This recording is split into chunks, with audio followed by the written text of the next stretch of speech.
We are still getting situated. We apologize. We just came out of a closed session, so if you could be patient with us, we will be getting started shortly.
Just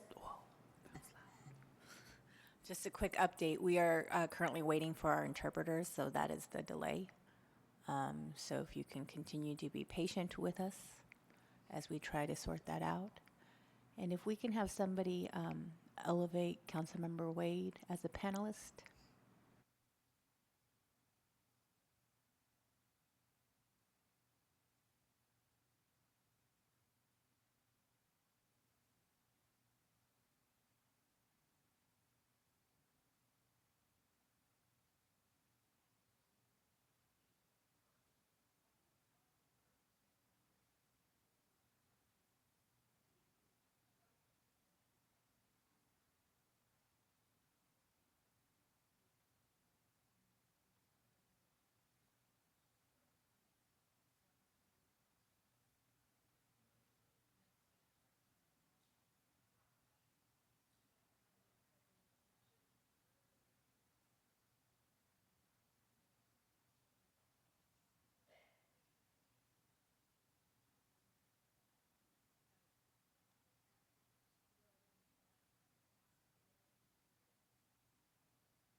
Mr. Galloway, are we ready?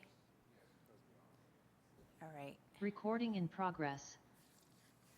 Thank you, everybody, for your patience. Apologize for the delay. I want to say a special thank you to our interpreter who is here this evening to join us. So first, let me call this meeting to order with roll call. Councilmember from Ward 1. Present. Councilmember from Ward 2. Present. Councilmember from Ward 3. Present. Councilmember from Ward 4. Present. Councilmember from Ward 5, I believe, is not able to make it this evening. And then I am Councilmember from Ward 6, also the Vice Mayor, and I will be chairing tonight's meeting. The Mayor had a family emergency, so she is not here this evening. Let's begin with the Pledge of Allegiance.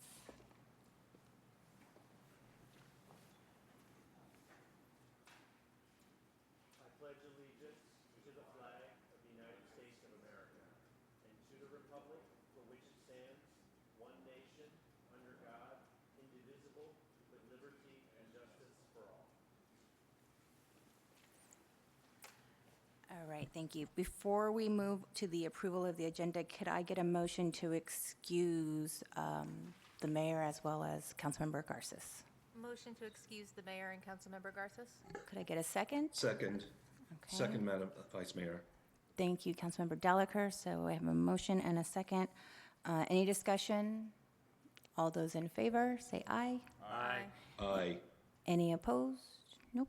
Any abstentions? So the ayes have it, and they are excused for tonight's meeting.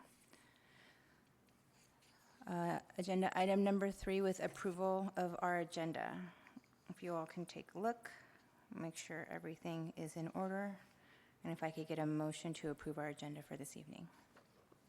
Madam Vice Mayor, motion to approve the agenda. Thank you, Councilmember Delacour. Second? Thank you, Councilmember Wade. So we have a motion and a second. Any discussion? All those in favor? Aye. Aye. Any opposed? Any abstentions? All right, the ayes have it. So moving to the consent agenda, which is the approval of minutes from the town meeting on December 12th, the closed meeting from December 3rd, and December 11th. I will need a motion to approve the consent agenda. Motion to approve the consent agenda. Thank you, Councilmember Briner. Can I get a second? Second. Thank you, Councilmember Watson. Any discussion? All right. All those in favor? Aye. Any opposed? Any abstentions? All right, the ayes have it. We are going to resident input. If you are here in person, please come up to the podium. Please state your name and your ward, and limit your comments to 3 minutes, and we will watch the virtual room as well. So if you raise your hand, we will call on you in order that we're receiving. Yes, I'm not sure I heard all that, but there. Sheila Salo, Ward 2. The Cheverly Green Infrastructure Committee has been pleased to unite with our elected officials and administration in the face of the common threat of Bladensburg's annexation effort. It is heartening to know that some of our contributions have been helpful, and we are, as usual, ready to continue. The Green Infrastructure Committee's recommendations to the Redevelopment Authority were incorporated into the request for proposals from developers. So, of course, we would like to see them come to fruition in the new development.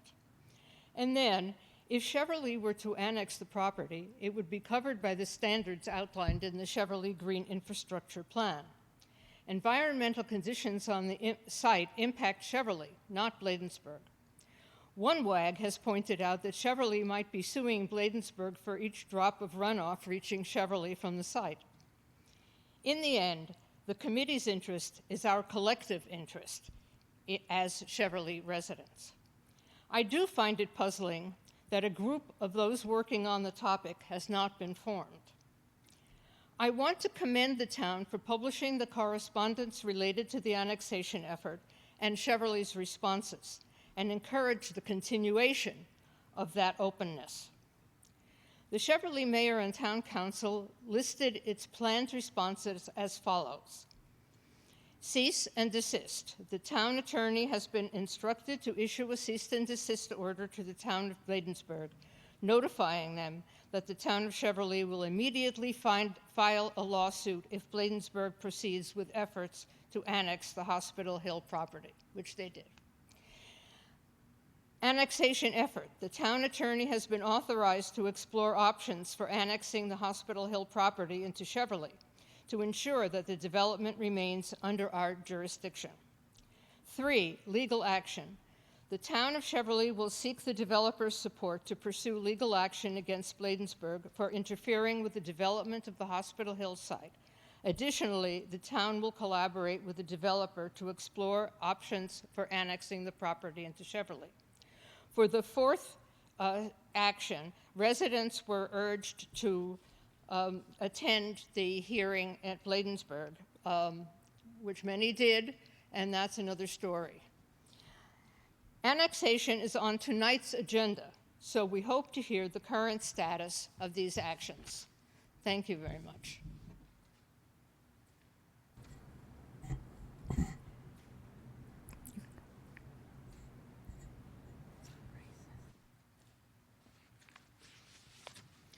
Good evening, Leila Riazi, Ward 1. I wanted to make sure, we've already shared this information with mayor, council, and the town attorney, but I wanted to make sure that the community knew, and more specifically, those community members, Cheverly community members who gathered in Bladensburg for the hearing, that several of us got together and filed an Open Meetings Act Compliance Board complaint for the way that the meeting in Bladensburg was held. The meeting was restricted to a list of invitees. They did not allow it to be an open meeting. They placed signs on the door refusing entry to anyone who was not a Bladensburg resident. You had to show ID in order to participate. Public restrooms were made not public. People were kept outside in the cold, including senior citizens, and the whole approach, every element of it, were in violation of a number of things with open meetings. So we did file that complaint. That complaint was received. That complaint was forwarded to the attorney for Bladensburg, and it was acknowledged. They are required to respond within 30 days, and we will be continuing to follow. We hope and we request that the town similarly file an Open Meetings Act complaint. And we would like for that information to be shared with community on behalf of the residents who showed up, had every right to be there, and had every right to be heard. We need our town to stand for us. So, stepping aside from that, to something that, with the passing of President Carter, that I just wanted to leave because I want this to be true for all of us. His words in his Nobel Peace Prize lecture: "I am not here as a public official, but as a citizen of a troubled world who finds hope in a growing consensus that the generally accepted goals of society are peace, freedom, human rights, environmental quality, and the alleviation of suffering and the rule of law." That's what we need to do. And thank you very much. Thank you. Mr. Price in the virtual room.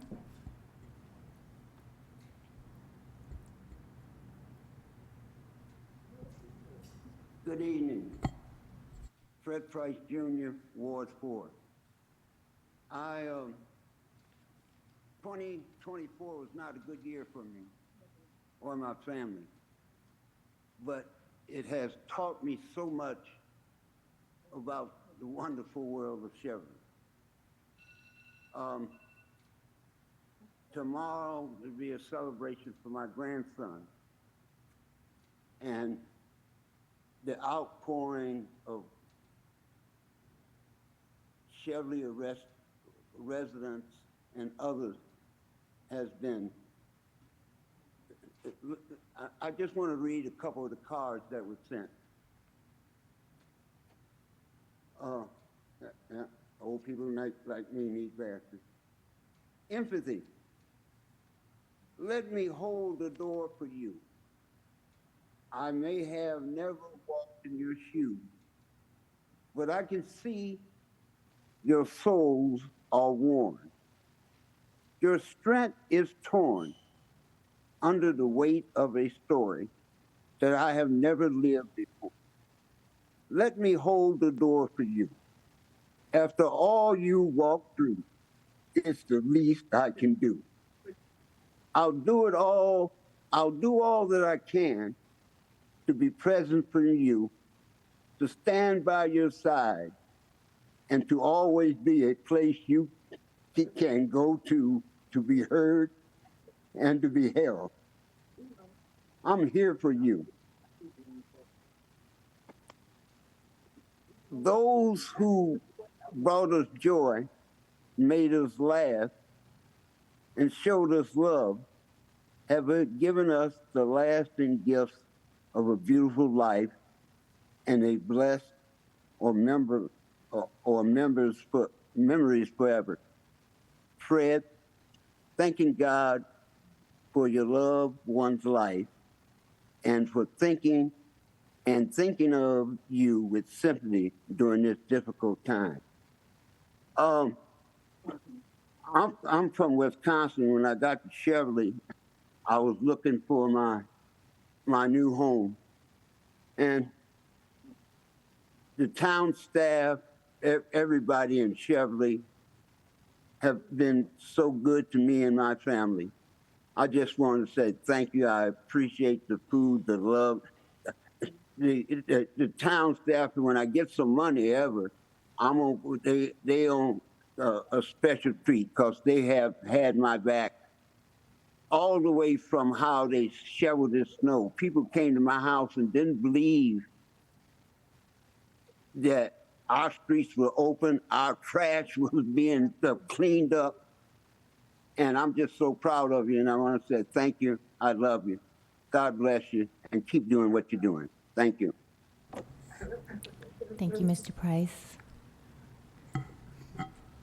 Good evening. Julia Mosley, Ward 2. First of all, Happy New Year to everybody, and a shout out to Cheverly staff, particularly Public Works, but not exclusively Public Works, for all their good work during this snow. So residents appreciate it. I hear Fred in the background. So. Again, as I have in the past, I must protest how citizen input is restricted to the beginning of the town meeting before agenda items have been introduced and discussed. This limits real citizen input and unfortunately means that sometimes mayor and council may have to listen to questions and concerns from residents that might be covered later in the meeting. So it seems a bit inefficient to me. I commend the mayor and council. For a while you would switch this policy. You've now reverted back. And again, I don't think it's conducive to public input. I'm assuming this policy will not change this evening, so I will speak on annexation now. I would like to point out that this is of huge interest to the citizens in town, but there was nothing in the newsletter concerning annexation. And, you know, eagerly awaiting that. I know there was a deadline that was prior to the meeting in Bladensburg, but nonetheless, I feel that we are looking for answers and have many questions, some of which you may address after your closed meeting tonight. Annexation, to my surprise, was not even on the agenda until very late. In fact, I received notifications about agendas, and I did not see it.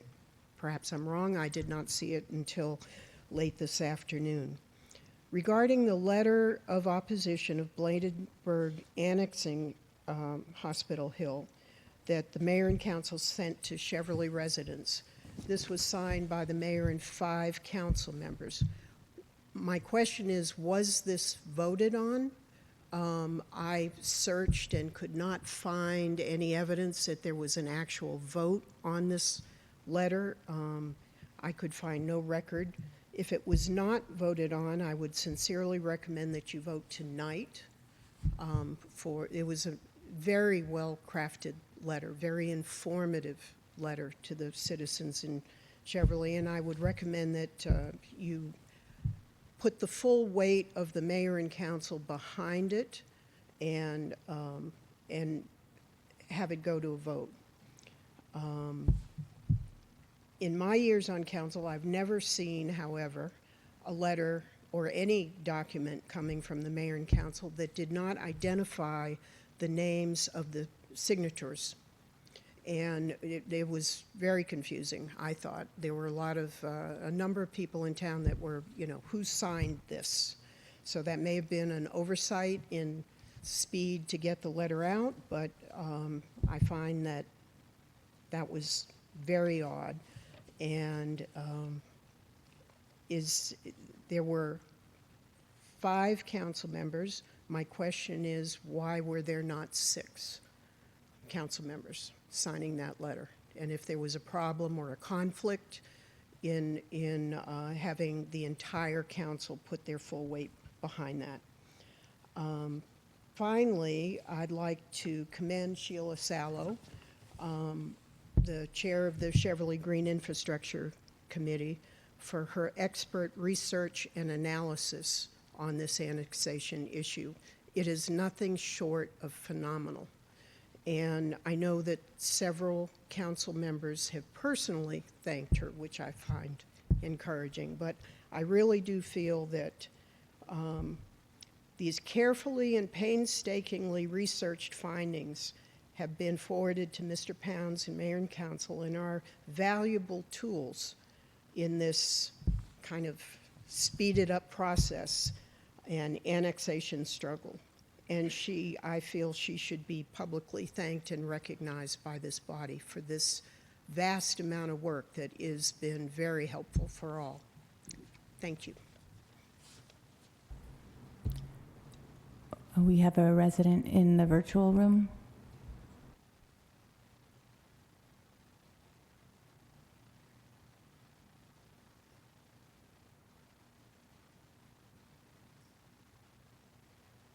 Hello? You may speak, name Okay, and your ward, great. please. Thank you. Good evening. Joyce Jones, Ward 2. First, I want to extend my sincere condolences to Mr. Price for his family troubles at this time. I have 3 comments about the attempt by the town of Bladensburg to annex Hospital Hill. First, I have not seen any information on the Cheverly Town website about our town attorneys actually going forward with legal action. It will be 7 weeks tomorrow since we heard that Bladensburg is proceeding with this. As this is a very time-sensitive issue, I hope that a vigorous legal response has already occurred. Secondly, I was also quite concerned that the protest letter sent to the town of Bladensburg by the Cheverly Mayor and Council did not, in fact, include the entire council. I do not understand why the town council did not present a united front. I reached out by email to the councilperson who was not a signatory on the document and did not receive a reply. This mayor and council continually talk about transparency. That is definitely needed in this case. Either this council member needs to explain why they do not support the effort to prevent Bladensburg from annexing Hospital Hill, or they need to explain why they should recuse themselves from providing this support. And last but not least, our town has either promised litigation or has already filed litigation against the town of Bladensburg. Yet, recent social media posts by local politicians have shown our mayor socializing in the snow with Bladensburg's mayor. I'm all for having a collegial relationship with neighboring towns, but given the gravity of the proposed legal action and the high stakes to the town of Cheverly, the timing seems very strange to me. At the very least, public relations professionals would advise that these are not good optics right now. I would hate for there to be any indication that our town officials are not taking this important legal matter seriously. Please be assured that I'm not personally suggesting this at all. I'm simply talking about the confusing perceptions that can be drawn from social media images. That's all I have to say about the annexation, but I also want to commend Sheila Sallow for her incredible efforts to provide hours and hours of research and documentation and outreach to the mayor, the council, the town administrator, to the attorney, to members of the Green Infrastructure Committee, and to the larger public. She also really needs to be publicly commended, not just for today, but her ongoing efforts. Thank you so much.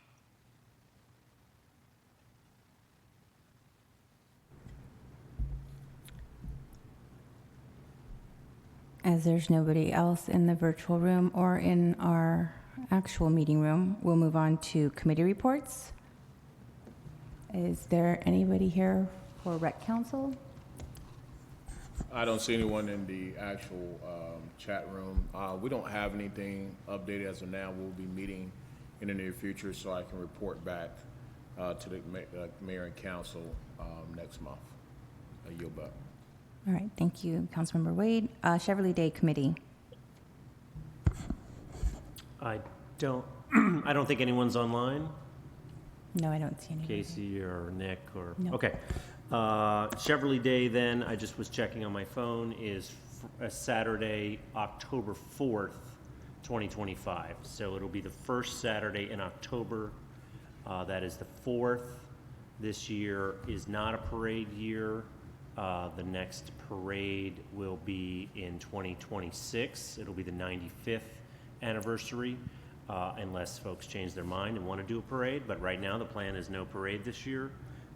So it'll be the day-long Friday festivities, day-long Saturday festivities on October 4th. We continue to meet the fourth Wednesday of every month. And we would love more volunteers as committee members as well as day of volunteers. So please check out the website and get yourself involved. Thank you. Thank you, Councilmember Watson. Planning Board. I don't think I see anybody in the Zoom room, but There aren't Councilmember any Ryder? executive folks in the Zoom room. I don't think, Ms. Barbara, I don't think you're here for Planning Board. There's not much of an update anyway. The Planning Board stands ready to assist the town in any way they can with the annexation issue. Obviously, all of this has put the preliminary plan for subdivision stuff up in the air. But again, Planning Board is ready to help in any way that they can. And we're looking for new members always. So get in touch if you are interested in joining the Planning Board. It is not a huge time commitment, but I know there's a lot of really smart people in town who have expertise in this kind of thing, and it would be super helpful to have more folks. Thanks. Thank you, Councilmember Briner. How many people are on the Planning Board right now? About? 5? And so that means all the wards are not represented. All the wards are definitely not represented. Okay. I think Ward 3 is 3 or 4 of those people. Okay, thank you. That's not right. All right, Board of Elections. I do see a Board of Elections member, but I don't see our chair online. You Vice could- Mayor, I have a report. Oh, but our town clerk has a report.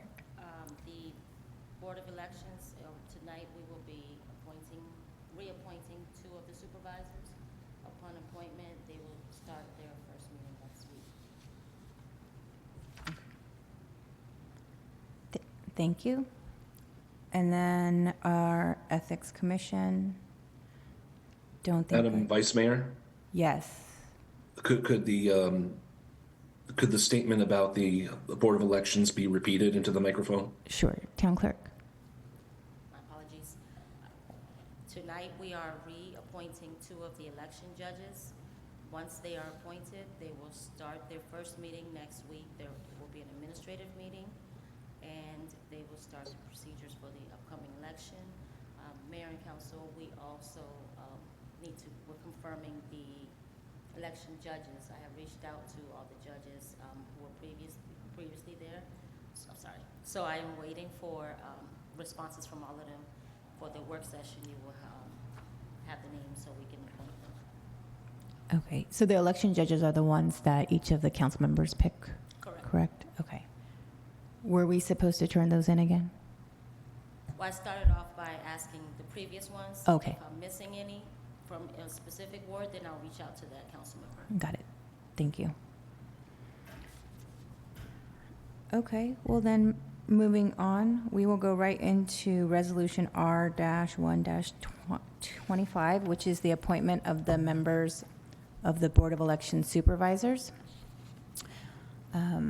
Whereas the mayor and council of the town of Cheverly, Maryland desire to make appointments to the positions of election supervisors, now therefore be it resolved that in accordance with provisions of Section C 18A of the Charter of the town of Cheverly, Maryland, the following persons are appointed as Board of Election Supervisors for a 2-year term. That's Ms. Robin Kay and Mr. Joseph Pruden. And these appointments are effective on the date of this resolution, which is adopted today, January 9th, 2025. And I will ask that all of my colleagues make sure to sign this before they leave here this evening. And then we have Resolution R-2-25, which is appointment of election clerks. Whereas the mayor and council of the town of Cheverly, Maryland desire to make appointments to the positions of election clerk, now therefore be it resolved that in accordance with the provisions of Section C-18C of the Charter of the town of Cheverly, Maryland, the following persons are appointed as election clerks to assist the Board of Election Supervisors in the conduct of elections in 2025. That's Ms. Giselle Richards as primary and Ms. Tanya Jones. These appointments are effective on the date of this resolution, which is adopted January 9th, 2025. And again, colleagues, make sure that you sign this before you leave. Oh, yeah. Do we need a vote on these? Yes. So I guess we will do them individually. So Resolution R-1-25, could I get a motion? I'm sorry. Oh, Councilmember Watson, did you have a I was just question? going to make a motion. Oh, please. I move that the mayor and council adopt Resolution R-125, appointment of members of the Board of Election Supervisors. Great. Can I get a second? Second. All right, we've got a motion and a second. Any discussion? All those in favor, say aye. Aye. Aye. Sounds like we all said aye, but I'll just, any opposed? Any abstentions? So the ayes have it. And then I need a motion for a resolution R-2-25. Motion to adopt resolution R-2-25. Thank you, Councilmember Briner. Could I get a second? Second. Second from Councilmember Wade. Any discussion? All those in favor? Aye. Aye. Any? Aye. Thank you. Any opposed or any abstentions? And the ayes have it there. So both resolutions have been adopted. We'll go to the Police Department for restructuring of command staff position. Chief?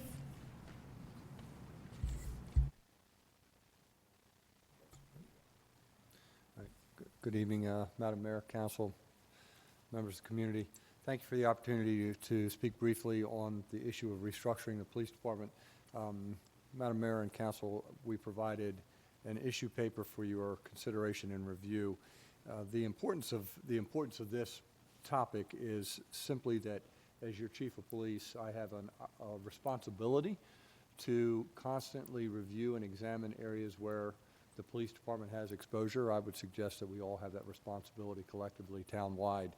And one of the areas that we continue to face is we've expanded the size of our police department. We're now almost fully staffed, even with the addition of the additional budgeted positions that took effect on January the 1st. We're near full staffing, and we have significant number of very qualified applicants in a pipeline that we anticipate filling those positions. But one of the areas that we do have constant exposure is in the experience of our police officers. And while we are diligent in the selection of our officers, making sure that we're bringing on the most highly qualified, we also have a responsibility to continue to educate and train those officers in a way that develops them professionally and reduce exposure to the police department. Sitting here this evening, myself, Deputy Chief Krause, and Corporal Becker, between the three of us, we have more years of experience than the entire rest of the police department combined. Now, that just means we're old, but you can't replace that experience. And interestingly enough, this is not a unique situation for the town of Cheverly. And in fact, in the International Association of Chiefs of Police report this morning, the Memphis Police Department reported that more than 50% of their patrol units have less than 5 years of service on the job for a major city, a metropolitan police department like Memphis. And we see that across the country. So part of this restructuring is to identify areas where we have exposure, and the intent is to bring on a command level officer that has expertise in use of force, expertise in those areas that are defined as low probability but high risk, that pose the most significant risk of liability to the department, and to be able to bring that individual on so that our sergeants can focus on being sergeants and supervisors on the street, and your command staff can focus on making sure that we're developing our police department to the level of expertise, and to be able to provide the best possible service to the Cheverly community. So the intent of this is to restructure the police department, to create a lieutenant for another command level position to assist the deputy chief and I as we continue to move the department forward. And most importantly, from a budgetary perspective, we're able to do this within the parameters of the current budget because of the way that we're identified a mechanism to restructure. So we're seeking approval of the mayor and council to move forward. I'll take any questions. Councilmember Briner. This is a dumb question, but I just don't know. When you talk about trying to recruit someone who has experience in use of force, do you mean someone who is experienced in using force as a police officer, or someone who is experienced in understanding the nuances of policy around use of force? It is the latter, council member. It's someone who is nationally recognized expert, subject matter expert in the use of force and policy development and education, so that we can focus on. We'll never eliminate that from our profession. We realize that, but when we use it, we want to make sure that we are as right can be, and that our officers are exceptionally well trained, and that in those areas where we find deficiencies, we have the right person to be able to address those deficiencies and educate the department. And follow-up question, would that include revisiting our actual use of force policy and potentially making changes, or just in enforcing the policy that already exists? So we are constantly revisiting the use of force. The General Assembly in 2021 passed Senate Bill 71, which changed the use of force as it is looked at in the state of Maryland. Under the Supreme Court decision Graham versus Connor, it was a reasonable objectiveness as it relates to the use of force standard. The Maryland changed that to necessary and proportional, and our policies are consistent not only with the state law, but the deputy chief has scrutinized to the nth degree our current policies as it relates to use of force, vehicle pursuits, arrest procedures, and a number of those high-risk incidents, to ensure that we are conforming to the standards and the policies of the Prince George's County Police Department. And we rely on them because all of their policies are vetted by the Office of Law. So we're constantly reevaluating them, and part of this position will ensure that we are contemporary in our approach. Okay, thank you.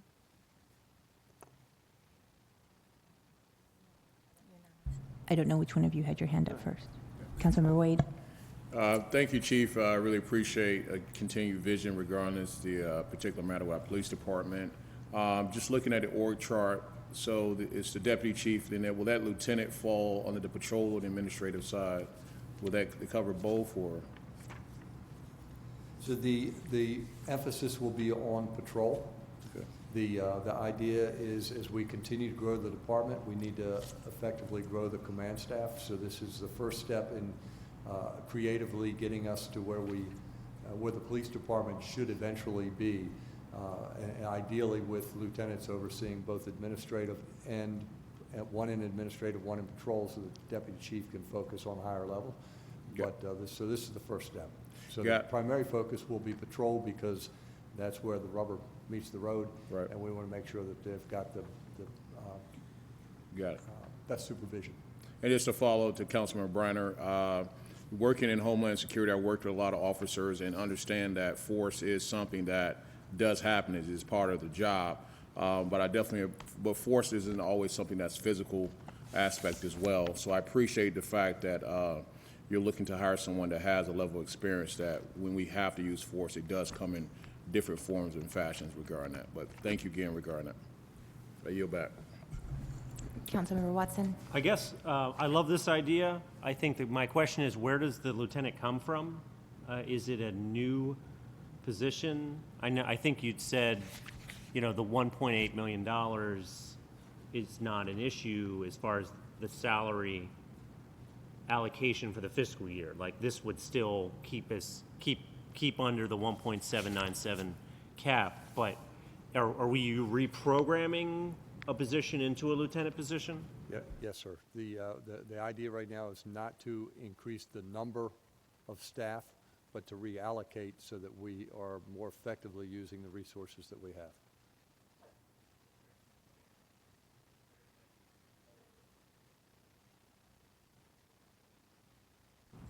Do we have any other council members? All right, so this, you need a vote from us tonight on this, so. Council members, yes? Councilmember Watson, I guess I was going to make a motion. please. I would like to motion that the mayor and council empower the interim chief of police and the town administrator to proceed to reprogram a police sworn officer position to command staff lieutenant for the remainder of the fiscal year. And Councilmember Wade seconded. Does that motion work? Does that sound okay? Yeah, did the motion sound okay, y'all? Okay, yeah. All right, any discussion? No? All right, all those in favor? Say aye. Aye. Any opposed? Any abstentions? The ayes have it. Thank you. Thank you. We'll go to approval of vehicle for purchase and upfitting. So town administrator, and back to you, chief. All right, again, as we, and we've had these discussions previously, the police department's in need of continuing to improve our fleet and increase the number of vehicles so that we can meet the needs of the department. We have money that is currently in this current fiscal budget for both under the CIP. It's listed under both the CIP as well as under the police department's budget for the purchase and upfitting of 3 vehicles. We've found those vehicles and frankly gotten a steal, for lack of better words. I don't want to have to get a warrant for somebody out of North Carolina for getting these vehicles for us, but and we've also been able to identify an upfitter in North Carolina where we're purchasing the vehicles that will save us about $10,000 per vehicle per upfitting. So it's a pretty substantial savings. And we've also ensured that if we have issues associated with that upfitting, once we take custody or possession of the vehicles, that the manufacturer, Whalen, will cover the warranty regardless of where we take those vehicles to be repaired. So we'd like approval to move forward with the purchase and the upfitting of those 3 vehicles. Mayor and Council, just to let you all know, we purchased vehicles from this same place in the past, where we purchased the public works vehicles, and we've also purchased police interceptors there in the past. Same vendor, tried and true. They've given us a great deal on the vehicles, so highly recommend that we move forward with this. Thank you. Colleagues, do we want to have a motion or any questions for the chief or for Mr. Galloway? I can make a motion. Just like to make a motion to, for the town to move forward with the purchase of new police vehicles. Madam Vice Mayor, I'll second. Thank you, Councilmember Wade and Councilmember Delacour. Any discussion? Oh, Councilmember Watson? Sorry, maybe I missed this, but this is already in the budget? We're waiting for a good deal? Yeah, okay, thank you. Yep, It's in the capital improvement section of the budget. thank you. All right, so we have a motion and a second. Any other discussion? All those in favor? Aye. Aye. Any opposed? Any abstentions? The ayes have it. Thank you. Thank you, Chief. Mr. Galloway, Revenue Authority update. I'm going to yield to Councilmember Briner to give the Revenue Authority update. Okay, good evening, everyone. So as I think everyone is aware, on one date in May and then 3 dates in November of 2024,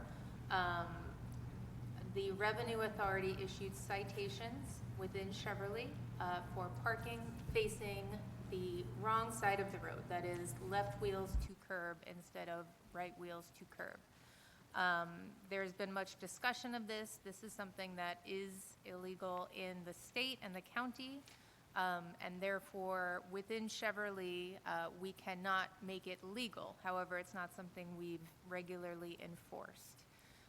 After much back and forth with the Revenue Authority, they agree with us that it is not their place to issue citations within an independent municipality.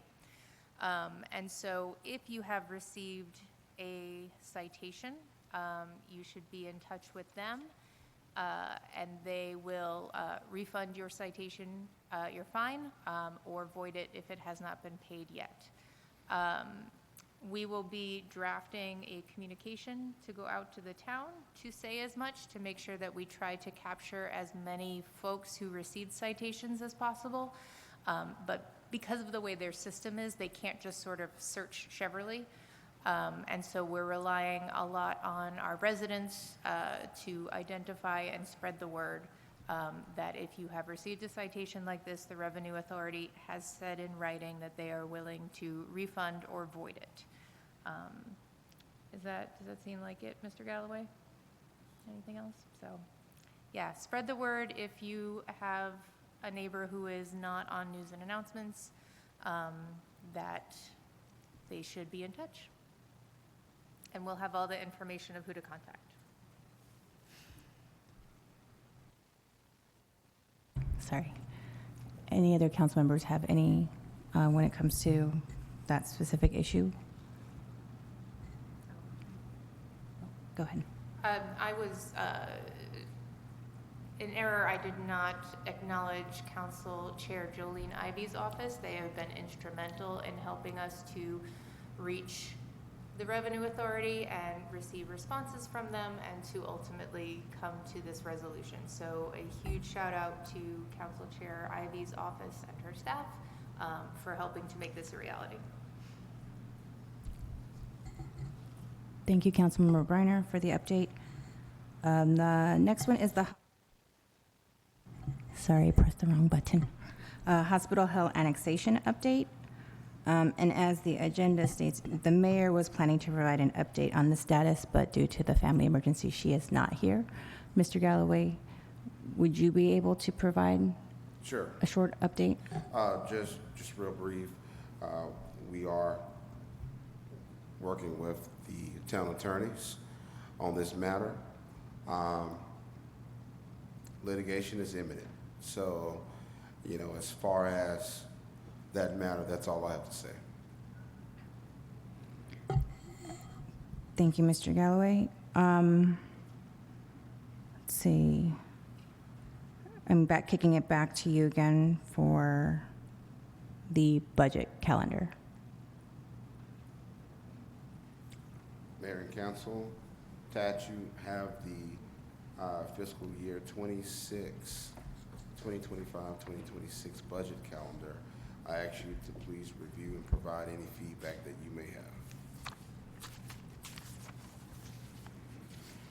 Some of the most important dates, January 31st, the department head's budget are due.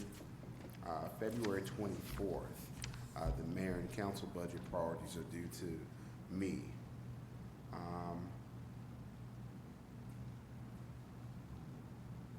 Our very first budget meeting will be on March the 20th, and that will be on budget revenue, general government, and administrative. And then every 2 weeks after that, we'll have different departments.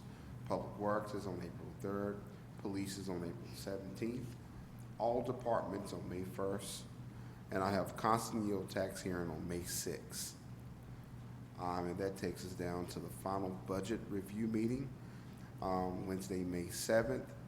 First reader of the budget beginning on May 8th. Second reader of the budget, May 22nd, with the adoption and final passage will be on June the 12th at the June town meeting. Any questions? Mr. Galloway, my question is, Tuesday, May 6th would be the constant yield tax hearing. I imagine that the new council and mayor will not have been sworn in, so it would be with the current mayor and council for the constant yield hearing, since the election is going to be the day before that? I think that is correct. Okay. That wasn't, this wasn't made up with the intent of the No, election. yeah, no, It was I just made up wanted with the intent of trying to pass a budget on June 12th. I'm sorry Okay, about I just that. want to bring that to Yeah. the attention so that if for whatever reason it is an issue, we address it now instead of last minute. I understand. Yeah, thank you. Yeah, because then there's also another meeting on Wednesday, and then the new council and mayor would be sworn in on May 8th when they do the first reader. Correct. Okay, thank you. Mayor and council retreat. Mayor and council, as you know, every year around this time, we have a retreat. I have been in communication with Ms. Taylor, and Ms. Taylor offered February the 22nd as a potential day to do the retreat. Just wanted to check with you all to see if that fits your availability. Mr. Galloway, this is Councilmember Dalaker. Just want to do a double check to make sure that the ASL video is on. Got it. Thank you so much. Great, thank you. I know that February 22nd works for me. This is in relation to the mayor and council retreat. That's with Ms. Janice Taylor. Okay. Correct? Yes. Okay. How does that look for everybody else? We still have to check with mayor as well as Councilmember Garces. I've checked with the You mayor. have? She said that Okay. that date works well for her. That time frame will be just that Saturday, or is that Friday and Saturday? Right now, we're looking at just that Saturday, but I'll, depending on what needs to happen, if we have to have a few hours on that Friday, I'll let you know, and that's going to be based off of communication between the facilitator and you all. Would approximate stop around 2 o'clock or so, or is it before that? I can't give you a time yet. Okay. And Mr. Galloway, was that the only date offered by Ms. Janice? Yeah, that was one of the only days in Okay. February, and I didn't want to get too far. You didn't want to do it into March? Yeah. I could make it work. I'd prefer not to have to do anything in February, but if that's the only date she has. Okay. Councilmember Watson, how does it look for you? No noticeable problem at this time. Okay, he said no noticeable problem at this time. Okay. Councilmember Reiner, you good with the date? All right, so tentatively hold February 22nd for the mayor-council retreat with Ms. Janice. And we go into town administrator report. All right. Good evening, Mayor and Council in town of Cheverly again. Just a few updates to provide on this evening. Number one, the County Emergency Management Operating Center has requested that I provide 2 contacts for emergency management notification. Just to let you all know, I provided myself and Chief Morris. So moving forward, if there's any type of emergency that's happening here in the town, we will, or within the perimeter of outside of the town, we will get notified, and then we will act accordingly with notifications, and et cetera. Snow operations, hey, I have to give a big shout out to my staff. The police department, number one, for being available 24/7 and working in tandem with the Public Works Department. The Public Works, some of the people in the Public Works Department came and they slept here and they went back and plowed more between Sunday and Tuesday. I'm so proud of the work that they've done, and the coordination between the police, the Public Works, and our communications team was seamless. So I just definitely wanted to give a big shout out to Chief and to Steve and to the departments for all the work that they've done during this operation. Mayor and Council, if you follow the report, on January 3rd, we had some illegal dumping on Trent Street, where we had 47 illegal tires dumped. Thanks to Public Works, they disposed of the tires, but just wanted to let you all know that the chief and I are working on creative solutions that will mitigate that type of issue on Trent Street. I know in the past we've had issues on Trent Street, but we want to go in and reaffirm the safety and security of the people that live there at the bottom of Trent Street. So are there any questions with that right now? All right. I have a question regarding just the cameras down there. Right, because we do have cameras down there? Yeah, they are on the poles. Okay. I guess once you both were together, all of you figure out what the solutions need to be. As we know, illegal dumping of tires is a county-wide issue. Yes. And once they find a good spot, they will come back. We need a stronger solution than the cameras. The cameras that we have down there, we can talk offline, but you know they're there, and it's a good deterrent. However, you know we need something there with a little bit more force. Yeah. So No, we'll I be agree. talking to you about that. Okay. So, All right. Thank you. yeah. Anybody? Yeah, you- Madam Vice Mayor. Councilor Delacour, I'm sorry. Go ahead. Thank you. I just wanted to reiterate, look, first of all, you've answered the question I was going to ask about the cameras. Definitely want to emphasize that Trent Street has been a problem periodically for years. I'm grateful that we have an expanded police force to do greater enforcement. I would also be very interested in hearing what the potential solution should be. And I also want to emphasize how disrespectful it is to the residents to just dump a bunch of tires right in a neighborhood, particularly in an area that the Community Native Planning Project residents have spent cleaning up. We don't see tires dumped on Cheverly Avenue, in the middle of Cheverly Avenue, in the middle of town. I don't think it's right for Trent Street to have tires dumped there either. So definitely looking forward to hearing more. Thank you. Thank you, Councilmember Delacour. Mr. Galloway? So, you know, just to tag on to that, I think we're going to be working on a comprehensive solution as well with Boyd Park. I know that Assistant Chief Krause and I have talked about some solutions that we can put up, just, you know, either cameras or some type of mechanism that would assist us with things there as well. So we're excited as we move forward, especially into the spring. We should have something up soon, okay? Mr. Galloway, quick question. Yes. And maybe Councilmember Wade, you might be able to answer this too. Have we had any reoccurring dumping No. near the 295 tire farm? Thank God we haven't. The snow would have illustrated that we have not. Okay, excellent. Okay, great, thank you. Mr. Galloway? Okay. Just to give an update on the Cheverly Stream Restoration Project, Ms. Bigby has contacted me and indicated that she would like to attend the February work session to provide an update on their status.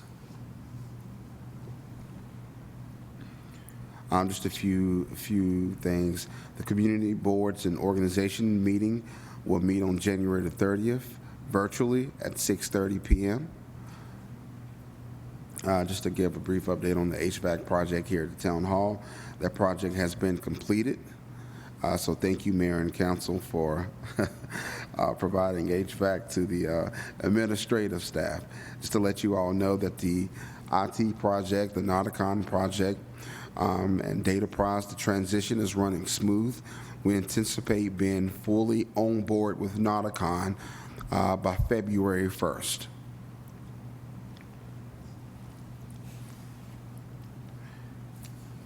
And last but not least, regarding the chief of police position, just to report out to the mayor and council and to the community, the selection for the Cheverly's next chief of police has been made. We are negotiating the contract and hope to have a swearing in at the February town meeting. Thank you, Mr. Galloway. I hope there will be cupcakes and cake at that swearing in. Are there any questions for me? It doesn't look like it. All right. Thank you. We can move on to our police report. Chief? Again, good evening, everyone. I'll go through this report pretty quickly because I've got Corporal Becker here that wants to talk about an event that's coming up that we want to welcome everyone to join us on that during that event. So quickly, yes, we are 24/7 around the clock, and since we went 24/7 around the clock, 100% of the calls for services we dispatched in the town of Cheverly have been handled by a Cheverly police officer. So we're certainly proud of that. We're continuing our traffic enforcement initiative on Columbia Park. We've also, the permit applications for the red light cameras on Columbia Park and Route 50 have been submitted to SHA, so we'll continue to work through that process. And we continue our enforcement efforts in some of the more complicated areas in the town where we're seeing an increase in criminal activity, in particular over at Cheverly Station. So if our residents see us in Cheverly Station for an extended period of time, that is by design, so that we can deter the criminal activity or apprehend the individuals that are responsible for the criminal activity in that particular area. There's a number of projects, goals related to organizational development that have been identified here. I want to thank the Mayor and Council and Mr. Galloway and his staff, as well as my staff, who have worked diligently to come up with these ideas. There are 7 words that will lead to the demise of any organization. Those words are, we've never done it that way before. So achieving the 24/7 service is the beginning of a good thing, but it's certainly not the end. So we want to focus on the professional development and make sure that we're delivering the best possible service. One of the things that you see on here is creating a 501c3. The Deputy Chief has had conversations with Councilmember Watson as it relates to that. We have seed money to put into that, and the primary idea is to be able to use that money for scholarship type activity for residents here in the town of Cheverly. In addition to that, the Deputy Chief is interested and wants to create a Police Explorer program, similar to what Prince George's County has, leading to a cadet program and ultimately be able to home grow our police officers here from the town of Cheverly. So a lot of good work there. Two of the more progressive, creative, innovative ideas are to establish a training program in conflict negotiation, crisis management. The Deputy Chief and I both had the opportunity to serve in similar capacities with Prince George's County and the Special Operations Division where we supervised, managed, oversaw the training and the activities of our hostage negotiation team for Prince George's County on barricade hostage situations. The benefit there is not because we anticipate an increase in barricade or hostage situations, but it does develop interpersonal communication skills of our employees, of which we know the research shows that the better the interpersonal communication skills, the less likely that they'll have to use force. So that goes hand in hand with the idea of the restructuring of the police department. The other unique aspect is we have the state of Maryland passed a law with regards to our officers have to sign a sanctity of life pledge and a duty to intervene pledge. Personally, I don't think that I needed to sign, or any of us need to sign a sanctity of life or duty to intervene pledge, but the General Assembly felt that that was important. More importantly is that our officers understand the philosophy behind that and have the ability to not just to intervene, but to render aid in those crisis situations. So we're going to seek out emergency medical technician training. All of our officers are trained in the basic first aid. We carry trauma packs on our as part of our equipment, but having that advanced medical capability will only help, we think, to be able to further serve this community, particularly considering that our EMS, as good as Prince George's County's EMS is, and they're some of the best in the world, there's still a delay in response to an emergency medical service. So if we have that ability to provide those life-saving measures, we want to exercise that. So just some of the ideas. I've got to credit the Deputy Chief. She's worked hard on meeting with Mayor and Council and community members as well to identify some of these areas that that we think are important as we continue to grow the police department to deliver the best possible service. So with that, unless there's any questions, I would like to turn it over to Corporal Becker to talk about Maryland Special Olympics and the upcoming polar bear plunge on January the 31st.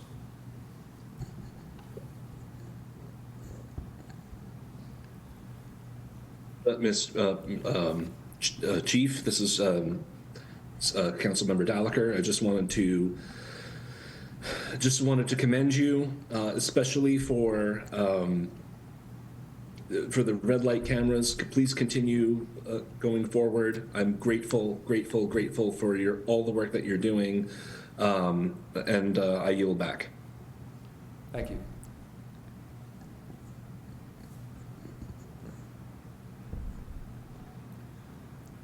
Good evening, Madam Vice Mayor and other members of the council. I've been involved with Special Olympics for several decades now, and I'm a regional coordinator for the Special Olympics Law Enforcement Torch Run as well. The Maryland Chiefs of Police and the Maryland Sheriff's Association have chosen Special Olympics as their organization of choice for showing their support.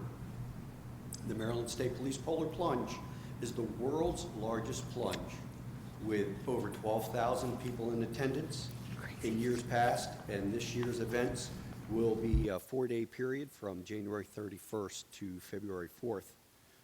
In addition to the special, the Polar Plunge, which involves over 1,000 law enforcement and first responder personnel, there is also the Super Plunge, which has participants plunge 24 times in 24 hours. And those individuals raise a minimum of $10,000 to plunge, and most have a Special Olympics athlete plunge with them for that 24-hour period. There's also a Cool Schools program, which last year had over 8,000 students from across the state of Maryland participate. There's a corporate plunge, and then the Maryland Plunge, which is the public plunge, which wraps up the event on that Saturday. All funds raised for that plunge go to support the over 19,000 Special Olympics athletes and unified partners that compete year-round at no cost to them or their families. Special Olympics Maryland has over 20 different sports and provides opportunities for individuals at all skill levels. The state of Maryland is regularly one of the top fundraisers for Special Olympics in the world. In 2024, more than $4 million was raised in the state of Maryland.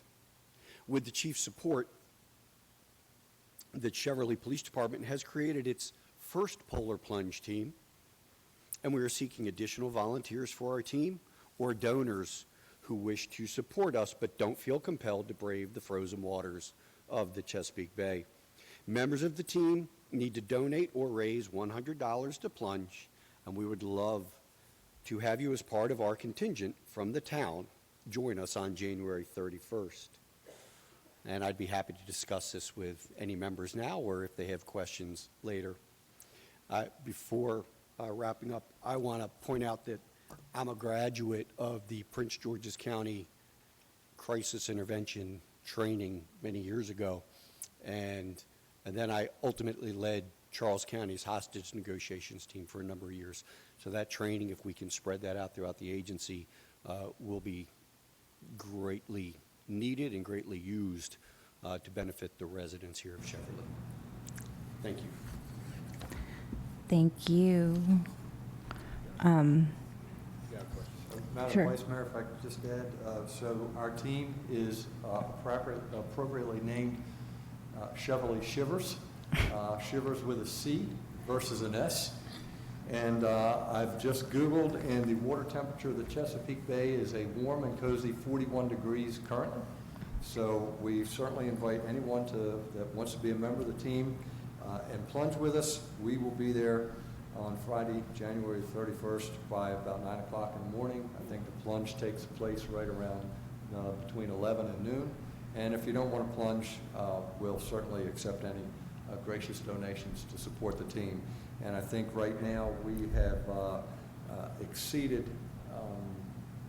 most of the municipalities with regards to the municipalities that have teams currently in Prince George's County as far as our fundraising, and we've only been doing it for less than a week. So, again, all of this to support Maryland Special Olympics and our Special Olympians as they participate in these games around the world, not just here in the state of Maryland. So, and happy to take any questions either on the polar bear plunge or the police report. Thank you. I will tell you, when I saw that, I thought it was Cheverly Chivers, and I didn't understand. Yeah. I was like, why? Yeah. But thank you for explaining that. Chief pointed that out. I said, just replace the S with a C. It's a little bit of alliteration. No, I see it now. Thank you. Councilmember Wade? Just for clarification, well, number one, this is awesome. This is right up my alley. For Friday, the difference between, every time I see it on TV, that's the Saturday main public one that's done, and this one's just for the police departments around the area. Can you explain that more? So because of the enormity of the participants over the years, this has evolved. So the police department, the police agencies throughout the state have a separate time. However, just because it's not just police that are there, it's our civilian staff that can participate. Mayor and council are welcome to participate, or you can just come out and hang out with Mr. Galloway in the parking lot, who will be setting up a tailgating area for us and doing some grilling. Well, if I do it, my town administrator is going to do it. We're going to make sure that happens. And that's 9 o'clock round time. It'll happen around 11 after that. We get there early so we can get set up, find a good spot, nice and cozy, somewhat warm. Got it. All right, thank you. So the donate link, has this been posted on social media and all those other places for our team? I believe it has. It's Okay. on Facebook, but we'll get that information out. And if the town could reshare that and stuff. So if we were to want to observe from a nice distance in a warm car, but want somebody else to be able to participate, similarly to what Councilmember Wade has said, he really seems to want to have a partner in this with our town administrator. There are people who can donate to make sure that the town administrator has his entry kind of fee to do so. Perhaps even doing the 24 in 24. Respectfully, ma'am, I'm not going to get in the middle of that one. Okay. But that is a possibility. It is absolutely a possibility, yes, sir. Just a quick follow-up. I know he's a member of Omega Psi Phi, so they're usually not capable of doing that at times, but this Kappa Alpha Psi member will help him out and lead him there. Councilmember I'll just say Reiner. that there's a spot on the Cheverly Shivers page where you can either sign up to donate or you can sign up to participate. And if someone signs someone else up to participate, well, maybe that just happens that way. I do want to note that there are many reasons why someone should not participate in something like a polar plunge, medical reasons and otherwise. So I just want to make sure that we are leaving open the possibility of people choosing not to participate. And that's a great point, because the Special Olympics recognizes that, and they have the ability, you have the ability to sign up to plunge virtually, however one might choose to do so. In a jacuzzi. And this, while it's a fun event, and it builds camaraderie, and to see the smiles on the faces of our Special Olympians is quite heartwarming. It's also important that we're safe. So there are, the Special Olympics goes to great lengths to make sure that they have the appropriate warming tents and things of that nature. So safety is still paramount. So thank you, Councilmember Reiner, for bringing that up. Excellent. And I imagine that this is something that could potentially even be like on your Facebook Live as it's happening, so that the community can enjoy watching this from their warm homes. I'm sure we can figure that one out.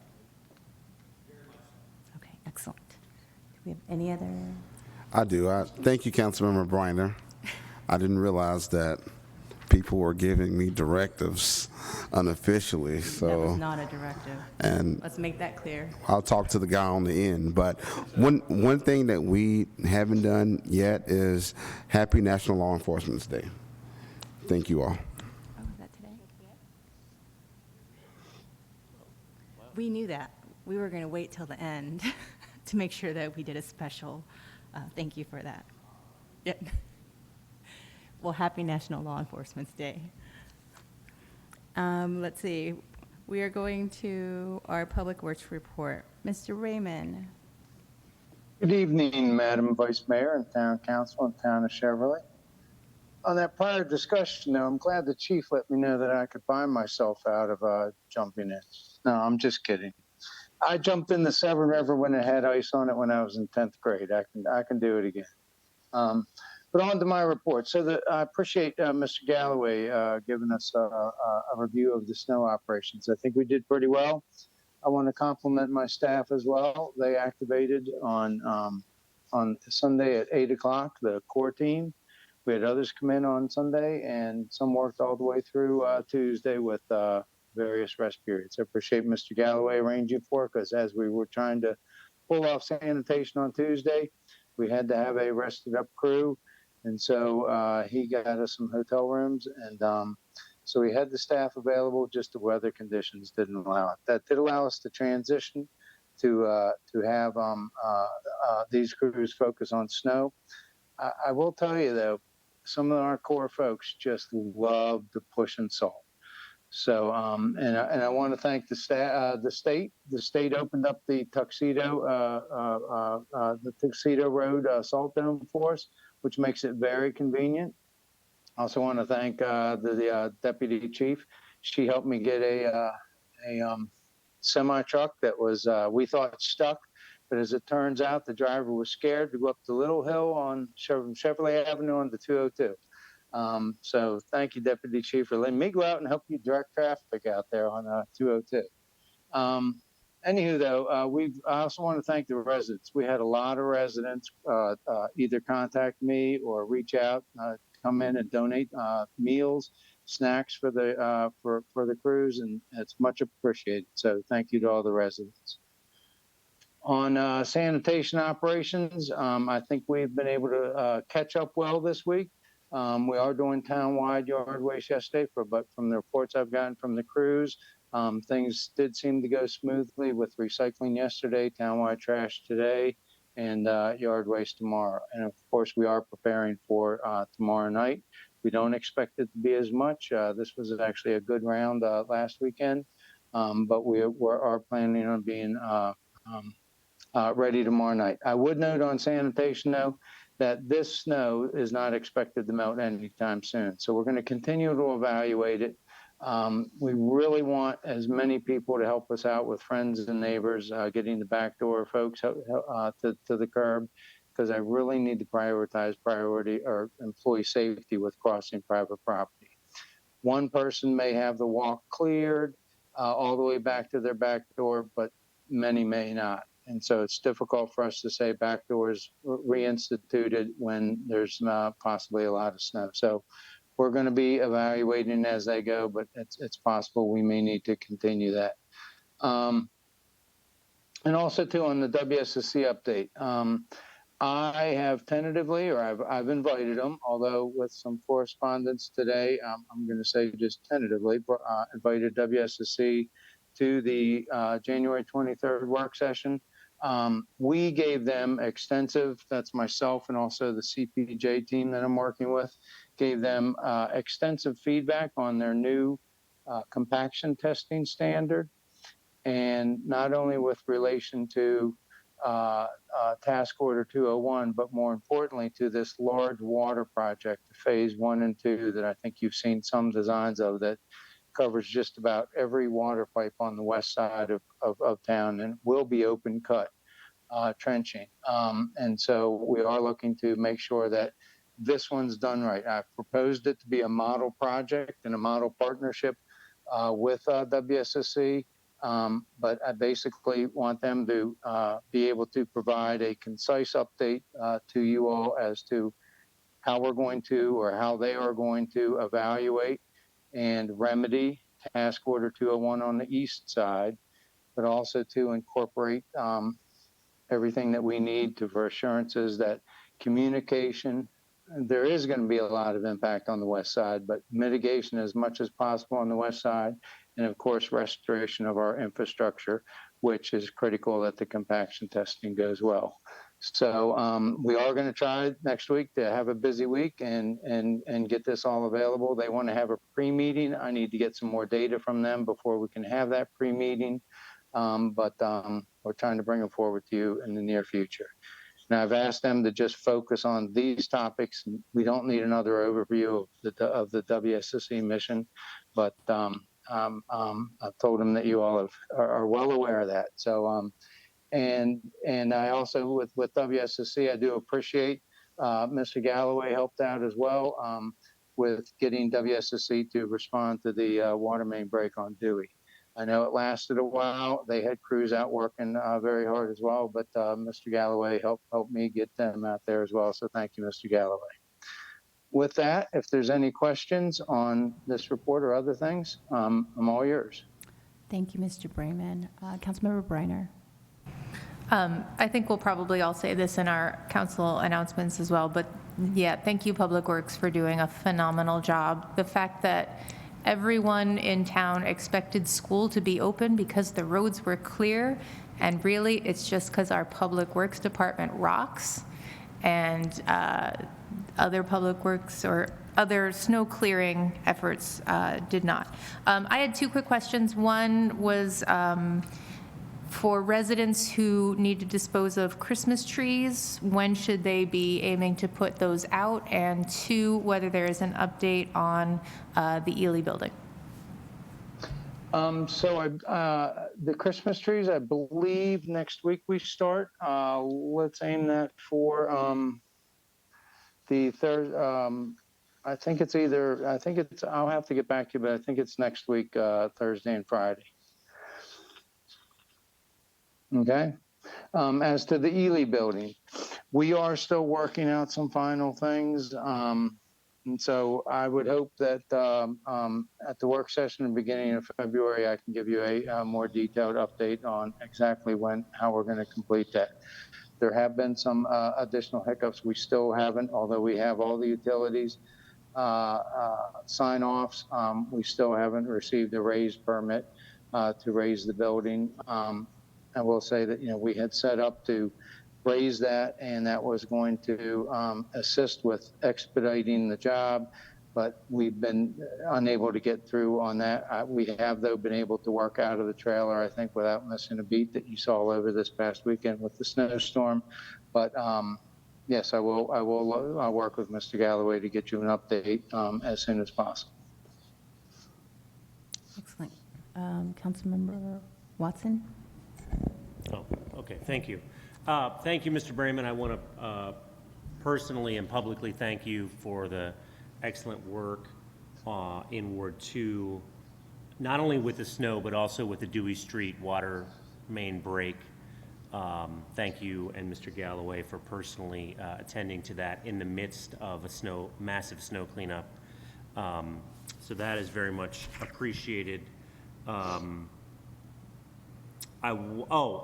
Second, I wanted to thank you for the very creative, I think, going back to what the chief said earlier about we've never done it that way, the very creative solutions that you and Mr. Galloway came up with for refuse pickup, mixing up, shuffling the dates to effectively get it done, I think was very creative, and actually ended up being fairly ingenious, the way we have done it this week. So thank you for that. I did have two Ely-related, I guess, questions, and you can address the fencing next month, and when that is coming down. One question I had for the town park, the 6401 Forest Road property is, can you tell us, and if you don't know tonight, maybe next time, that what happened to the wood carving? Because a resident asked me this, and I did not know the answer. The wood carving, I think it was the foxes, if I remember correctly, at the entrance to 6401 Forest Road on Forest Road. Thank you. So on the foxes, I can answer that. We were told that the trenching was going to take that out as well as the sign in the front. And so we thought that the trenching was going to occur earlier than it did. So we went out and we cut the remaining tree as low as possible and wrapped it up, and we preserved it as much as possible. Exactly how we're going to bring it back, I don't know, but the thought is to somehow remount it in some way, probably not the full length, but remount it in some way so that we can respect what was something that's been there for a long time. And the fencing, I do expect the fencing to be at least contracting as the work is done. If being open up at the top for Cheverly Day, certainly will be open for Cheverly Day, but should be well before that. But I will get more details on that for you in my next report. I'll have an Ely building report with as much information as I can on that. Thank you, Mr. Brayman. Councilmember Wade? Yeah, just piggyback off what Councilmember Watson and Bryner said. As a person working in the schools and having two rambunctious 7 and 4-year-olds at home all week, definitely did not want that. But the fact that the job that was done by Mr. Brayman and you and your staff is just simply but amazing. Just still me working throughout the community. There's people who can't get to for the kids to eat, so those distributions, but the fact that Cheverly is again the example of how the county should work. It should be like this across the county for what we're doing, but thank you again to you and your staff regarding that. I did have some of the residents ask about Columbia Park Road across the bridge. From my understanding, that is not part of Cheverly, that we cover the sidewalks, the streets for that, but can you explain, from my understanding, that would be a PGC 311 issue because the town doesn't cover that. Can you elaborate on that for me, please? We actually do the sidewalk from the Metro down to 64th. So coming from... We do not do the remainder of the sidewalks across the bridge. The bridge, I believe, is a state bridge. State, okay. I believe there was some agreement. I have not seen it or read it, but when I got here, I was told that there was an agreement that, I guess when Metro went in, that we would at least do that sidewalk to allow the that neighborhood of ours in the back to be able to access the Metro. Got it. So just make sure the actual part across the bridge, the town is not covering that. Is that correct? That's what it sounds Correct. like. So that should be SHA. So we should SHA, reach so you out should reach out to SHA regarding that. Okay. Yeah. All right, thank you very much. Thank you, Councilmember Wade. I will say that I probably saw that red truck with the little plower thingies going up and down my street more than I've seen that truck on my street before, and the driver looked extremely happy to be plowing the snow. So thank you, and thank you for making me feel less guilty for the amount of work you all had to do in that period of time, because I at least felt like you were enjoying it. And it was somewhat, like playing in the snow, but not quite the same. So our roads have definitely, they make me as a California driver who does not drive in the snow feel safe enough to drive. But once I got out to those county roads, that was another story. So thank you, Mr. Brayman. Well, thank you all very much for that feedback. I will give that feedback to my staff. Yes, thank you. And they do love to plow. That's excellent. So we are almost done here. We're going to go to our January work session agenda and future requests. I know we already have some stuff for February, it sounds like, but for our January work session, do we have any requests or things to put on town staff's radar? Councilmember Brainer? Sorry. The hope is that we will have feedback from community organizations and advisory committees on those policies for a final look at the January work session, and then potential adoption in the February meeting. So I do have that. Great. We have a few variances in the town that we need to discuss. Hometown Heroes recommendation that was referred to me and Councilmember Watson by Mr. Beal.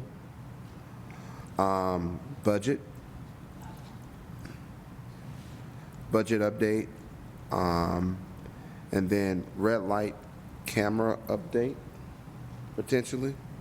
I'm sorry, stop sign camera update. And that should be it.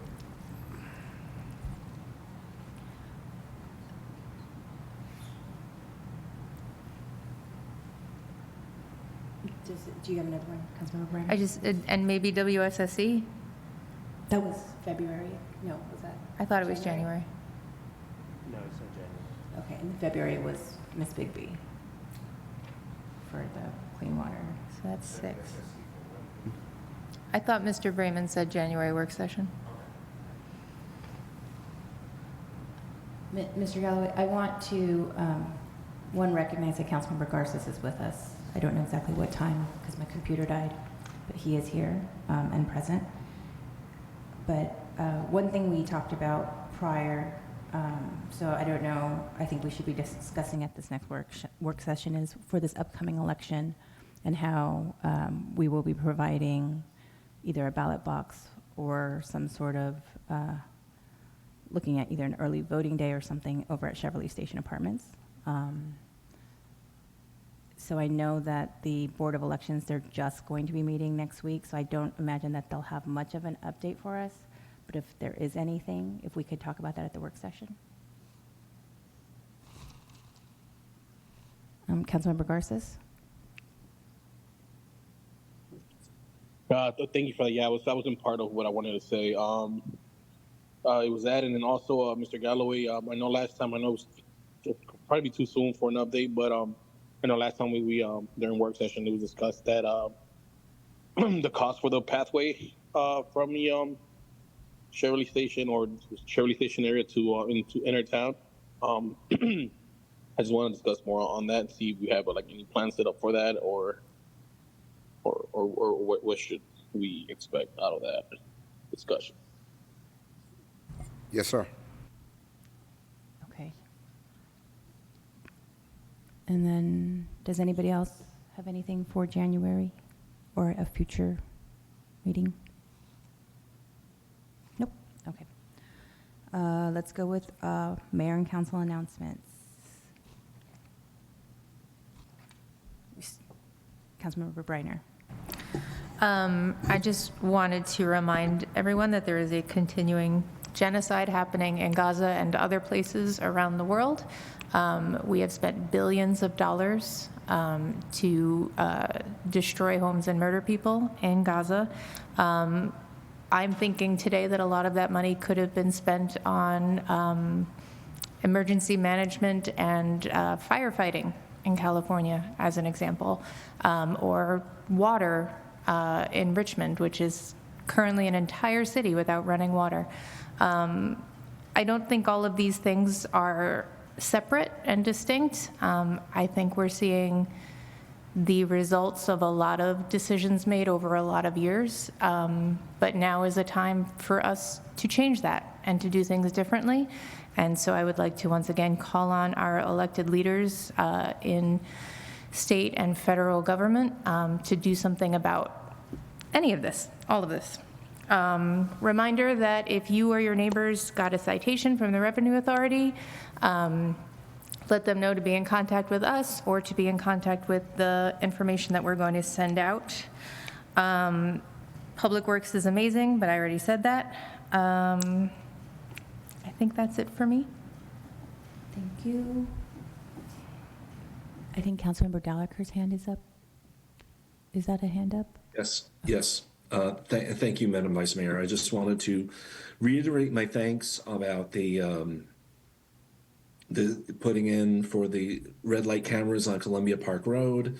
I'm looking forward to hearing the update next month to see where we are with that. I'm, very, very grateful. I know that you've been suffering with the folks running red lights and driving dangerously for a long time. So I really appreciate your sustained effort in getting that taken care of. Again, many thanks with addressing the tire situation on Trent Street. And another thank you again for everything that Public Works has been doing to keep to keep the snow clear off of the roads. And I recognize that, we really value all the staff as people. I know you do great works, but we also need to make sure that we see that you are valuable just inherently. And so we're glad you're here. Thank you. Thank you, Councilmember Gallagher. Councilmember Wade? Just a couple announcements. Of course, we know today President Carter passed away. Some don't recognize as one of the greatest. You can decide that whether or not, but he was a man that stood on principle. Let's definitely honor him and the path that he took from a humble servant in office and post office after that. So this recognize regarding that. This past Sunday, January 5th, was the founding of my fraternity, 114 years. That was founded Kappa Alpha Psi Fraternity Incorporated, the greatest fraternity known to man. But just the honorable achievement that we stand for, the great leaders that have come out of that particular fraternity, and also just honor the other organizations, Black National Pan-Atlantic organizations in the month of January, Alpha Kappa Alpha, which is January 15th, Phi Beta Sigma, which is the day, Delta Sigma Theta, which is our mayor is a part of, January 13th, and Zeta Phi Beta, January 16th, all this month. Regarding that, MLK Day is a day of service. Just challenge everyone in the town to go out in service and give back. We are, even in this capacity, we serve people. So if you have the opportunity, capacity to be able to do that, please go out and do that. In that same breath, I will be in my day capacity working with the schools. I will be having another food distribution working with the schools in the Hyattsville area. But I am able to provide food for anyone that have any insecurities in the town as well. I will be putting out to my Ward 1 constituents, but also if you don't have to be Ward 1 or anyone you know, I can provide that food distribution because there is a food insecurity throughout, not just our area, throughout the country. Again, we already said thank you to the Public Works Department, Mr. Brayman, for his leadership regarding that. And the most important thing in my life, my matriarch, the head of the household, my wife, Minty, her birthday is this Sunday. Happy early birthday. Me and my young lads will not be able to do and excel the way we do without the glue that she keeps our family together. So happy birthday, my dear. Thank you, Councilmember Wade, and happy birthday to Minty. Councilmember Watson. Just very quickly, it's football playoff season, and so the American Legion Post 108, 3608 Legion Drive is committed to being open for every game that the Commanders are playing in, and that should include this coming Sunday at 8 o'clock. So please come up. We're not usually open on Sunday nights, but the Commanders in the playoffs is a pretty big deal. We will also be open on Saturday night. We're always open on Saturday nights for the Ravens playoff game where they will be destroying the Pittsburgh Steelers. So please stop by if you're able. Sure, Councilmember Wade. Just to follow up regarding the Commanders game, I know y'all are a Commanders fan, but you are playing my beloved Tampa Bay Buccaneers, so good luck on the loss. I yield back. Thank you, Councilmember Wade. Councilmember Garces.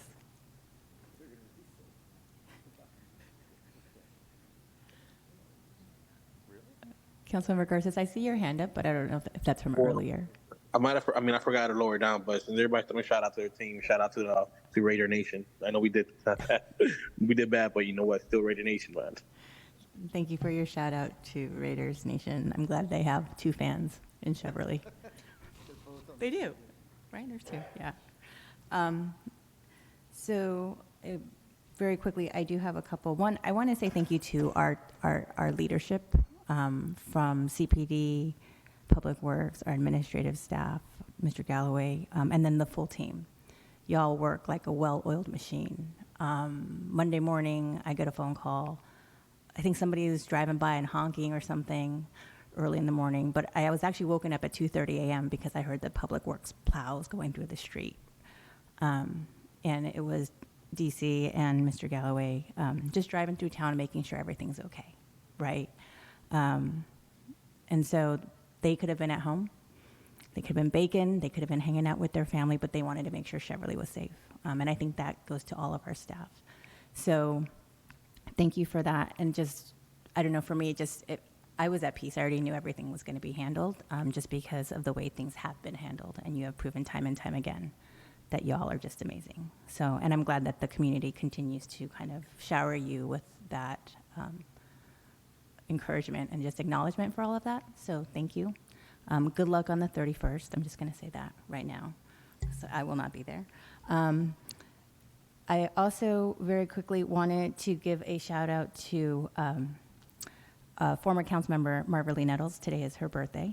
And so since we have to have a meeting and today's her birthday, I wanted to say happy birthday. And also, because you reminded me as well that it is for the Deltas on January 13th, which is also Korean American Day, the day that Korean Americans first arrived in this country, 1903. So wanted to say just a little acknowledgement of that as well, which happens to be my daughter's birthday, and she is Korean American, so it's perfect.